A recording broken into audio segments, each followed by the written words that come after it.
Minshraw se uhwe dwumadi na ene ewo divine na waso yenkom otwetwe ne fa okandifo leader epese nya ho nimde na yeda ade anu yi yebetimi akuramu ye na ehu nkyire bi efinyam ho ne yensa aka na sofo panyina abribia yesra no anase yesra no mane ba yensra ban mu no waye krado biem na me kasafa House of Power Ministries International kofa by Prophet Francis Kwatin yentwa ye homra sisia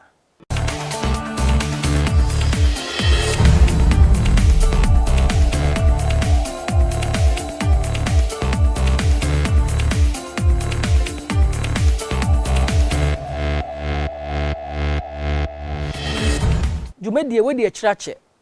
na wapese nka wo so di wasembusa beba na watimi nya eho anu yie bepacho wo hwe ye TV so a Facebook name na eda so no pacho ko Facebook page na odo wasembusa ne to ho a ye befa na ye busa sofo panyin ana se WhatsApp line na eda ase no bepacho number no de fa so WhatsApp a eno so pacho ye nsa beka so be record so be type ye nsa beka na ye share sofo panyin na de atonanim na waboa ya me atimi agi ano na me Minshraw na di dwumadi yachi Prophet Francis Kwatin me ma wo akwaba eba divine waso yewra na mpacho apomoe Christ Adam ne mo mpaebo me ho ye pa benyame ase cause abribia beba yensra ban mu no yenye nhyira ama eboa yen ma yabrabo ayebo nso so no CP wo nyame anim na eno nsu ne hia nokre na yenkom twetwe ne fa okandifo ho tibebusa se hwan ne okandifo e ka so okandifo a leader ya kaso kandifo a samedi fra ase mani party ase a onyankopon na yo kandifo ade nyina kan na okandifo yo obi a yede na to ekuo bi ano ana se oda nipa kuo bi ano odi nipa kuo bi nkan ona efre no kandifo na wo kire womo yedi na chine kwan a ombefa so na nyame na bodie mu no ono ototo saade no enti osheda na ototo saade no odi firi na bodie mu na odi ba ni paso onu nyame wie no abodie ni nyina no oya kandifo ade ma abodie bia sa na oye no enti e ka kandifo a eye efiri nyame abodie nim ene bae enti ne so hwe sa kandifo ansam na ka so bi o kanini a se yi fra asase su a wiase ne ni ho enti eba beka enkron kitua odukro na senso ne wo mo e wona se o so sa da abusuan so abusuan pani ono so da abusuan na no so wo abusuan se bi wo mo abusuan pani wo ho aha ono so okandifo enti okandifo ne de eyade a emutreye akandifo no se yi on firi mu a wi asene ni ho na mebusa se why na qualify ebeye okandifo ana opa na oba beye okandifo ana wo tumi o ka honamu de ana se honhomu de se yenhwe honamu de se honamu de pa ne hia yen for now ebesa ko honhomu se ebi ko school ekosua kwan fa so a obetima yo kandifo ebi wo sa animu de ne wo ana ye wa hemfo a wo musu nyame ana yi won according to the Bible nyame ne sihine ono ne to hine enti ahemfo no so wo ho enti sa na ko enti honamu de ende ye wo mom de nimde obi nimde a wasua ade ato atworo no obi so akofa no wasua na obe yo kandifo ana ye wo de wo no okay on de wo no eno so ye de wo leche se wo show uketemo den na wo yiro ho sua de ko nkan a epenim de bi ma wo ho a eboa ma be yo kandifo automatically ai etima wo yo kandifo okay granted access to become dodo na no eho no mo fa be ya kandifo honemu no okay eho ne ba bi a nipa fa be ya kandifo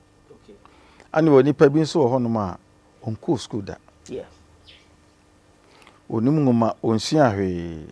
na nso nyansan da ne tirim no otimi di nipa so mane yeyi okay na so ono ne ya de wo no aha tini mienu na mudie na nka hwe anka eye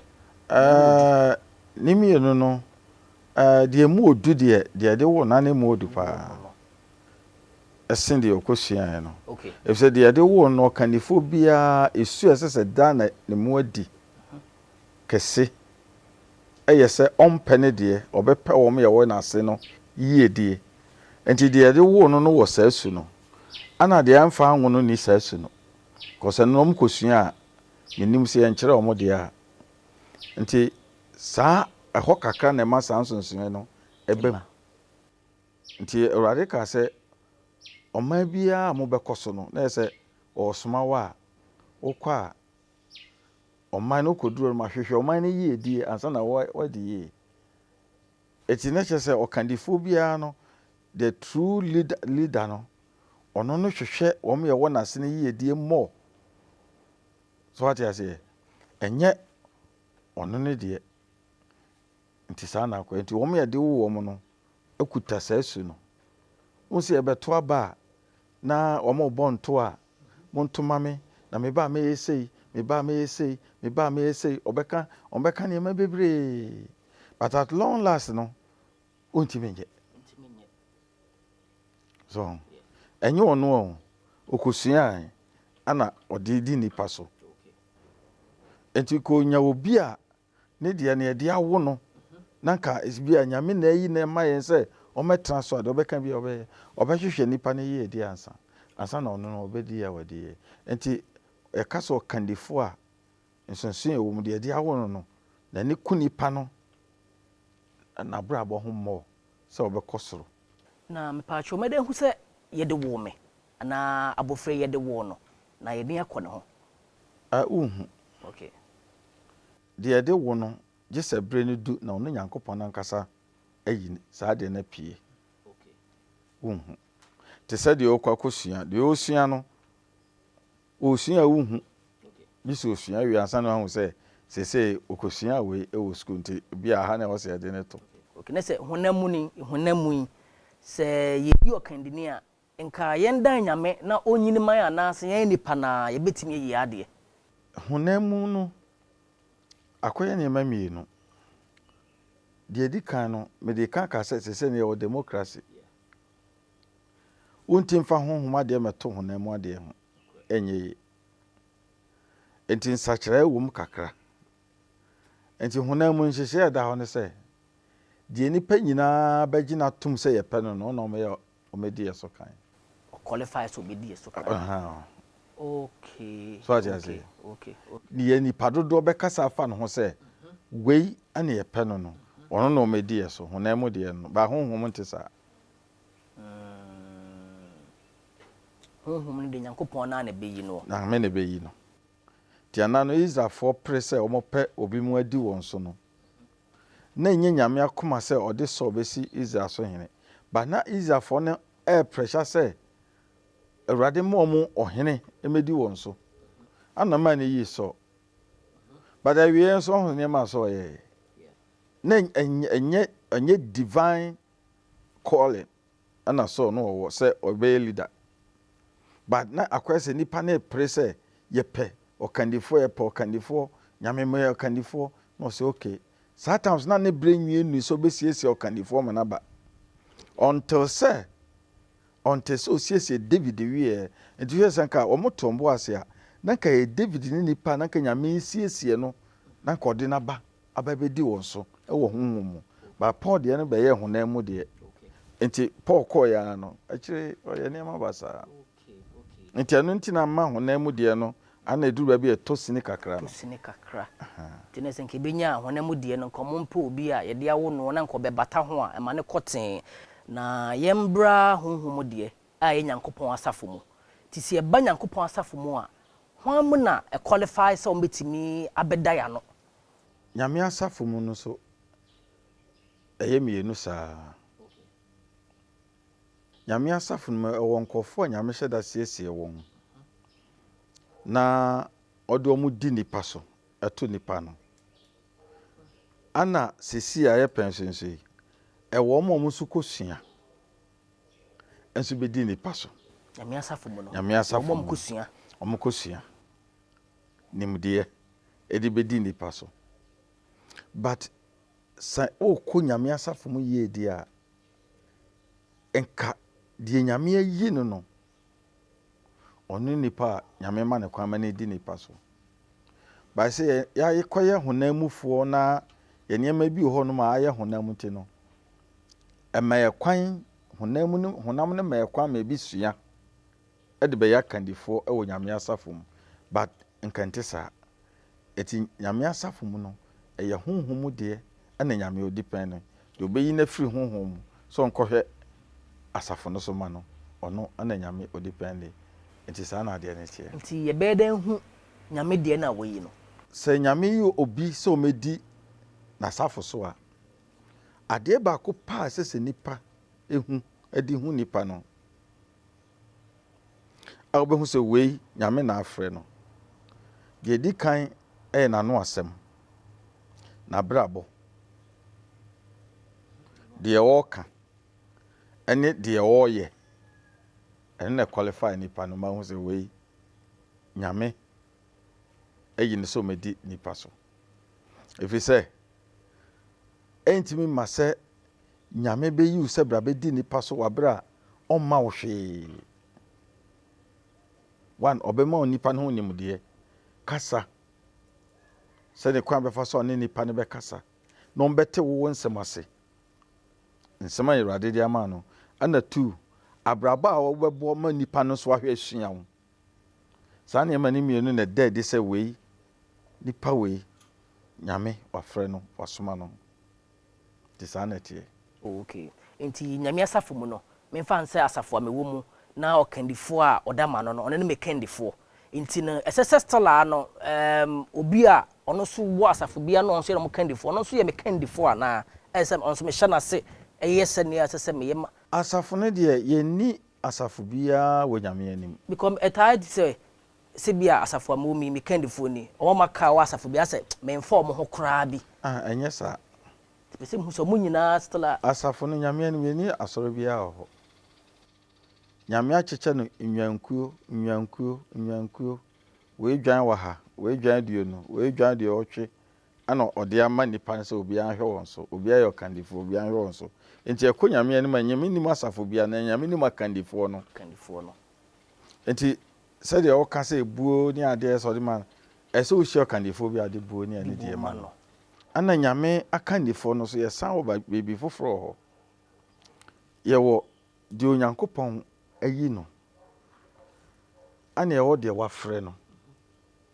ane ewo de wo pe miensa akandifo adwuma ne miensa onyame asafo de behemu nchiremu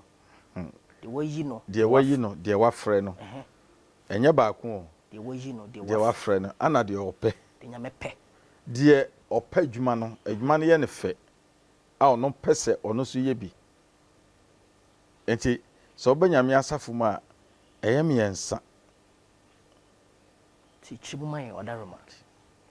woma nyame yi won no nkofo a womne the real leaderships no honhum no womna ya kandifo anyame hyedade omo ba asase so ebeye biribi wo ne birim so eti anano ebra Yesu ko eponano no na nipa bebre na wopo no ano a obia ede ne hyema aba ano but nipa odi kan ko no no Peter ono ni nipa okoyi ni free o ma ne ho nyina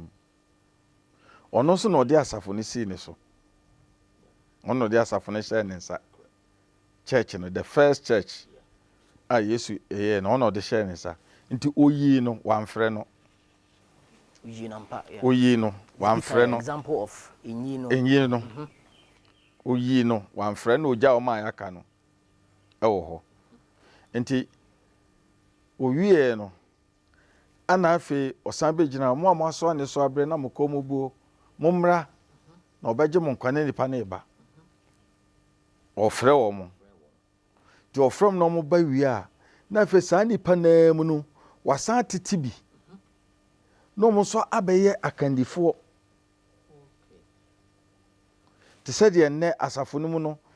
yetimi titibia ne aye no elder preside na obeye akandifo wono wanyi no die ofre no de o friend no wobetete na koduru baabi no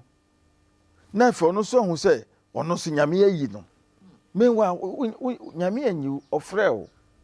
ana fantete enum ana beduru saa ginabia no so afi no nso hunu se nyame ayi no so nyame afrɛ se menkote asɔre nyame frɛ wo on kan kyɛ se kote asɔre gise nyame yiw na qualify so betia sorry ana qualify so betia sorry nti wa frɛ no level na wadu no ho na ɛsɛ wo ɛhɔ na wɔsɛ otena obi na ase okay nti de ya frɛ wo no ɛte wo ma yayi wo no ɛna ase ya frɛ wo no wo so ya asɔfo but wo no nyame mfrɛ na nti wo kasa nyame afrɛ me that means o kra ne kwa nim se nyame anyi ofrɛ wo nti nka woni authority sɛ obetia sorry so aja say wonni tumi sɛ obetia sorry wo me wo tumi ti asɔre hwɛ asɔre so e wo ma nyame yi won nti oyiyi asuafo no oyi Peter wie no afia ofrɛfrɛ bi kan ho na ɔde Peter to o ma no nti sesei no akoyɛ sɛ asafo no nyame afrɛ me sɛ menkote asɔre na kyɛ sɛ saa word na wo kan kora na wa disqualify ne ho ɛsɛ sɛ ɔte asɔre well bia kasa na ɔde afra na obi atimi dabi kasa bia firi okra nim na eba de okra ne nim ana ɔka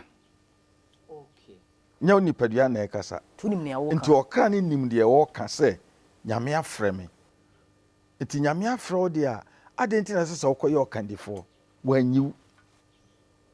ɛna man sɔre na bubu bebre nti nipa na betra na ase a oe no ate no asɛ wakyerɛ nipa no no afa nipa no de ɔmokɔ ɔsɛ afrɛ me sɛ mente asɔre wɔma nyame frɛ me sɛ ɔmo nte asɔre wɔma nyame yi wɔn na ɔmo te asɔre nti ɔmokɔte saa asɔre na ɛha bɛbɛ mu ana sɛ Nyankopɔn adwuma yi ana asɛmpa yi ana wɔka ne nyame yɛmmoa no yɛmboa nyame dabi ɔna boa yɛn wontim ka sɛ nyame me fa kwambɔne so na mayi wadwuma sɛ de be ya obenya nipa nti kwan bia so mefa ma nipa wanya nipa yɛmmoa nyame nti de ɔno ahyehya to ɔno ɔpɛ sɛ etietie so ho de tosom yɛnsa ɛyɛ de ɔpɛ enko sofudie de enko ni line nim but ɛyɛ ne fɛ sɛ ɔno so begyina hɔ preachi adwuma no pɛ me pɛ ka me nya sofo anka medi o ne pɛ nyame nsi wo kwan sɛ meyɛ bi nti no na akɔ 1 Timothy chapter 3 verse 1 a de ɔmo pɛ no kwasem nie sɛ obi pɛ ahwɛfo dwuma na ɔpɛ dwuma pa what did you can no wanka sɛ obi fa ahwɛfo dwuma na ɔpɛ dwuma pa ana wanka sɛ yi obi sɛ ɔmɛyɛ sɔfo a na ɔpɛ dwuma pa ɔse sɛ obi pɛ ahwɛfo dwuma na ɔpɛ dwuma pa ɛne sɛ ɔno no de ne pɛ ana ɛba eti wo de opɛ na ɛba de asa wo de opɛ ban so a wafa dwuma pa na emom de wo mu ne sɛ ɛnam sɛ yɛ opɛ nti no woni qualities no enti nanso de ɛsɛ ɔhwɛfo ne sɛ wonya ne ho asɛm bi nka ɔyɛ ɔyere baako kunu n'ani so da hɔ ɔyɛ adwunam teɛ ɔyɛ ne ho wese ɔpɛ ahɔhoyɛ ohunu kyerɛkyerɛ ɔho de ɔpɛ ne sɛ ɔpɛ no qualities ni ɔpɛ ne qualities ni sɛ ɔpɛ de a qualities ɛda wɔ ni ɔnka sɛ ɛmɛ bi ɛmɛyɛ bi nti sɛ wohu sɛ asɔfo adɔso a ɛyɛ normal dodoɔ na apɛ but sɛ wɔn a ɛpɛ no so wɔn ni authority ana tumi a yɛde te asɔre ɛhotasɛm ɛwɔ mu no tadi yɛnhwɛ wei o mmiɛnsa no nyinaa no how would I know sɛ me deɛ ne yɛ ɔfrɛ me deɛ ne yɛ ɔpɛ me deɛ ne yɛ me na sɛ me ama judge for myself because bu ama adwen bit mama obehu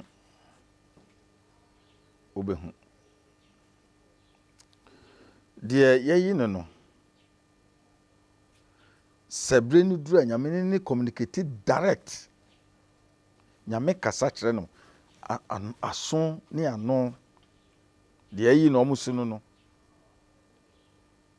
na wɔn no so mo wɔ hɔ a unhu da so ɔyɛ saa nkɔfoɔ ni bi wɔn yɛ nkɔfoɔ a wɔn brɛ ho ase wɔn yɛ nkɔfoɔ a deɛ yi n'ani mmira deɛ wɔn yɛ nkɔfoɔ a wɔn ani ku sɛ nipa nkwagyeɛ ne nsa bɛka nkwagyeɛ sɛ nipa bɛnya nkwa okay wɔn yɛ nkɔfoɔ a wɔn hwehwɛ wɔn deɛ na da biara wɔn hwehwɛ afoforɔ deɛ so wɔn no deɛ nyame ne wɔn kasa direct enti nyame ne wɔn kasa wie a sɛdeɛ ɔkɔɔ Yesu nkyɛn ɔka sɛ di m'akyi ɛkɔɔ Peter nkyɛn ɔka sɛ di m'akyi ɛyɛ direct ba wɔhwɛ wɔn a ɔfrɛ wɔn no a mo a mo asɔ ne so abere nyinaa mo mmra ɔbɛsɔ mi ɔmo ahomegye saa nkɔfo no kɔ n'akyire ebi bɛyɛ asɔfo ɛnyɛ direct ɔfrɛ nipadɔm so enti wɔn a yɛ nyame yi wɔn no wɔn ne saa nkɔfo a nyame ne wɔn kasa direct deɛ ɔfrɛ wɔn dodoɔ no ɔde si obi so kasa kyerɛ no okay ɔde si obi so kasa kyerɛ no deɛ nti ɔyɛ ne san sɛ deɛ wafrɛ wɔn no ɔpɛ wɔn ahobraseɛ because wɔn nni saa su no deɛ yɛyi no wɔ ahobraseɛ su no dada yɛde wo no nye obi na ɛbɛkyerɛ no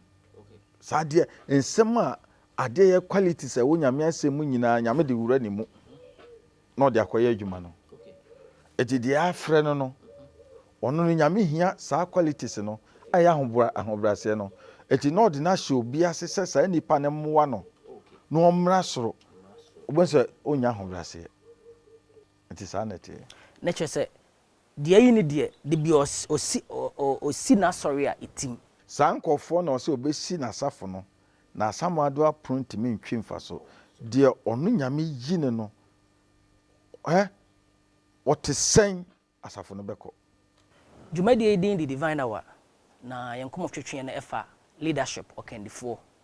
yɛne prophet Francisco Aten House of Power Ministries International kɔfa bae ɛna ɛhyia biemi nti mesrɛ wo sɛ woso tie bi na ɛmmoa wo sɛ nea ɛboa afoforɔ no prophet tinese ɔkandifoɔ wadwuma paa ne sɛn what is your work wadwuma ne so generalize sɛ yɛ honhom sɛ yɛ honam mu ne hu yɛ nnwuma ɛsɛ sɛ yɛyɛ kɔ ɛden a yɛ assigned to a work bi a yɛnyɛ yɛ adwuma bi ahyɛ ɛsɛ sɛ yɛyɛ wadwuma ne sɛn ɔkandifoɔ biara no mekasa na mede kan sɛ ɔbɛhwɛ nipa so na ɔde nipa na gyina baabi a ɛhɔ yɛ ɔkandifoɔ wadwuma no baabi a ɛhɔ yɛ honam mu honhom ne nyinaa saa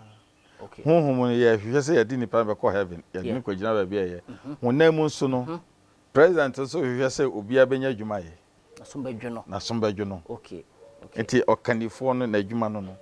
nti ɔkandifoɔ bi a wɔnni saa deɛ na yɛ sɛ ɔnyɛ ɔkandifoɔ na yɛn ɛhyɛ kandifoɔ ase no pɛsɛ mehwɛ wei ne yɛhyɛ kandifoɔ ase no yɛnyɛ den yɛso yɛ asɛdeɛ ne sɛn mo a mohyɛ kandifoɔ ase deɛ ɛyɛ ahobraseɛ ɛna ɛsɛ ɔbrɛ ho ase hyɛ n'ase so wokenka Romans chapter 13 Paul ka saa asɛm no ɔsɛ momma akra nyinaa mmerɛ wɔn ho ase nhyɛ tumi a ɛwɔ animuonyam no ase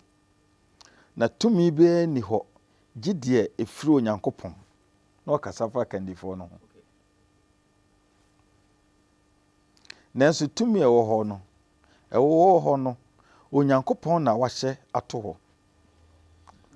enti obiara a ɔne tumi ne di asie no ɔne deɛ Onyankopɔn ahyɛ ato hɔ no di asie tie ne yɛ biem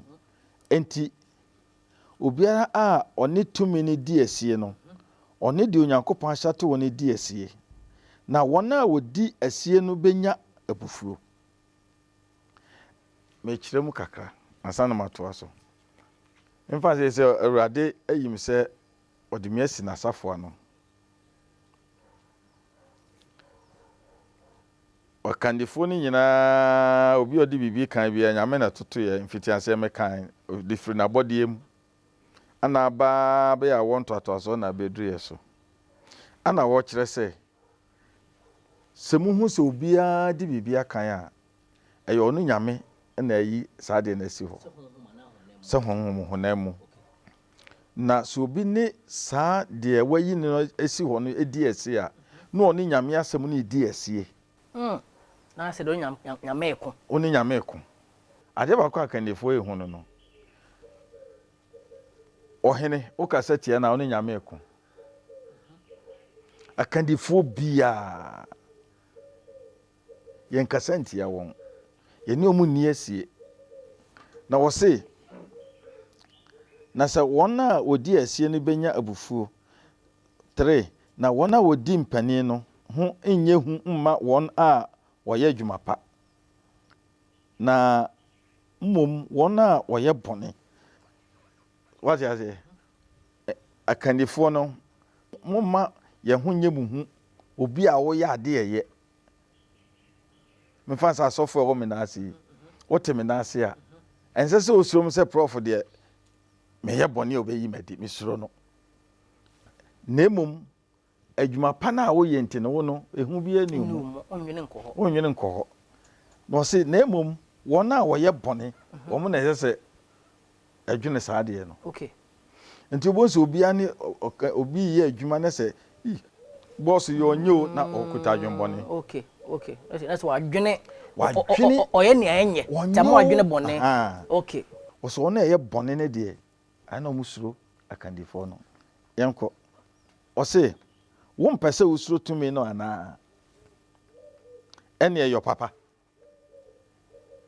na ɔkasa fa leaders ho ɔmo hyɛ aseɛ no wompɛ sɛ wosuro tumi no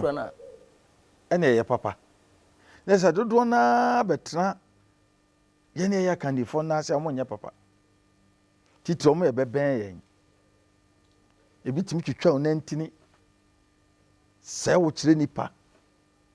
ɔse ɛbasa na ɔne onyankopɔn ɛna ɛdi asie owie na ɔse na wɔnyɛ wɔn ho yie ɛfiri sɛ ɔyɛ onyankopɔn asomfoɔ a ɔse wɔwɔ yɛyɔ yɛwɔ yɛyɔ sɛ bitumi ma nipa yɛye na sɛ woyɛ bɔne a suro na wɔkura afena no ɔnkura afena ne kwa na wɔyɛ onyankopɔn asomfoɔ a ɔtɔwerɛ de abufuo ba deɛ ɔyɛ bɔne ne so nti leadership no tumi a nyame de ma leaders no no nti wa wɔ n'ase no yɛ papa wa wɔ n'ase no yɛ papa na ɔmo wɔ tumi sɛ obetumi asɛe wo ɔse ɔyɛ onyankopɔn asomfoɔ a ɔse ɔtɔwerɛ de abufuo ba deɛ ɔyɛ bɔne ne so nti etwa sɛ mo brɛ mo ho ase hyɛ wɔn ase ɛnyɛ abufuo no nko nti na mmom ahonim no nso ntira wasɛdeɛ sɛ leader ne deɛ abribia wode buo ne ane deɛ ma wode wafidie ne to ha ne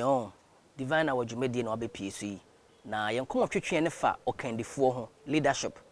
na yɛne prophet Francis Kwarteng a ɔda House of Power Ministries International no ɛna ɛhyia a yɛtwetwe nkɔmɔ ɛfa ho prophet sɛ ɔyɛ nyame afrɛ no nyame ayi no ɔpɛ a ɔmo nyinaa da nipa anasɛ nwankoa no ɔmo yɛ leaders nti mebusa sɛ ɔmo so da nwankoa no ɔmo nyinaa wɔ asɛdeɛ bi ɛsɛ sɛ ɔmo yɛ ɛma nwankoa no nti sɛ wo faili ana wo bu saa asɛdeɛ no so a deɛ na ba wo so asɛm wo yɛ a wobisa no ame nhyɛ aseɛ mfiri ha deɛ yɛyi no ɔmo no adeɛ efiri ɔmo akwam yɛ fail ɔmo mfaili deɛ yɛyi ɔmo no ɔmo ne failure failures no wɔ hɔ ma deɛ yɛafrɛ no sɛdeɛ ɔka no ɛne deɛ ɔpɛ no ba bebree ne nim sɛ nyame adwuma ne wɔ mu mmiɛnsa o deɛ aka bom deɛ yɛyi no no wɔn no nyame yi fail firi wɔn akwam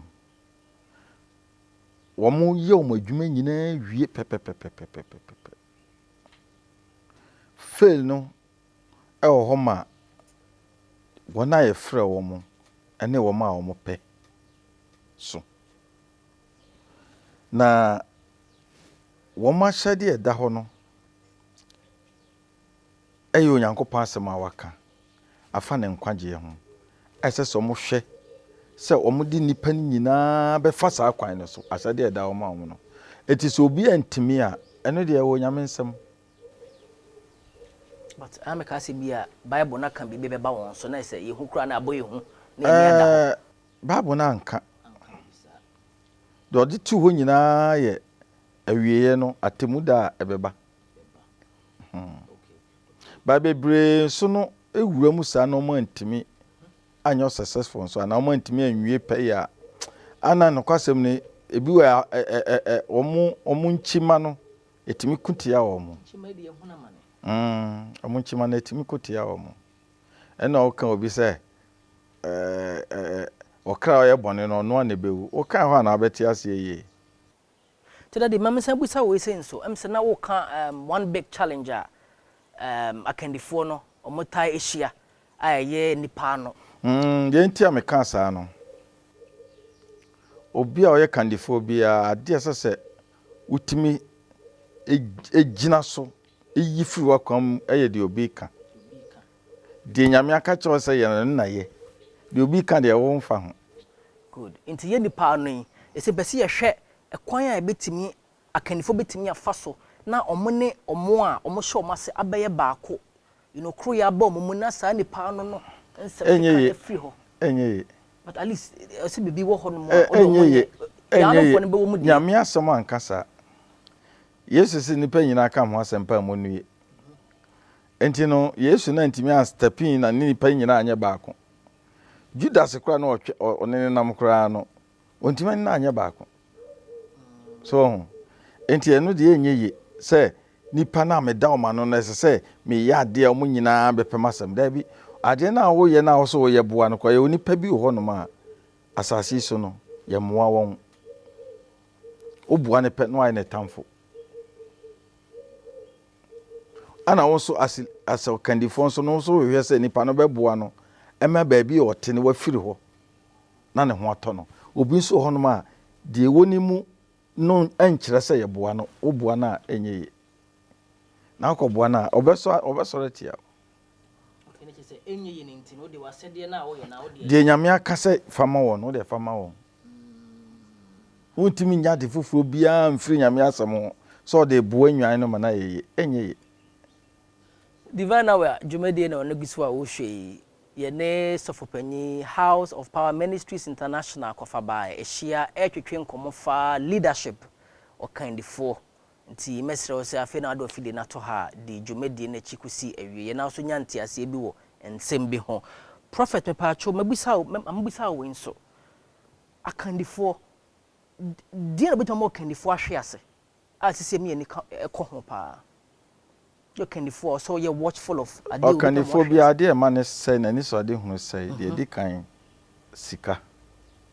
mo ni kusika so a sika ti ma wo sei ahantan ba mo ti ma wo sei se na sam se de o man ho so no nyame bre na se ana ye toso miensa ema ene ma de be mo sei se wo ware so ware so ye ni pedi obi won won timi hye na kono so okandifo be so timi hye wa kono so enwan no ebi adore omho aye fe enya wo de ya ese so oche won we obi so be che omo awe afra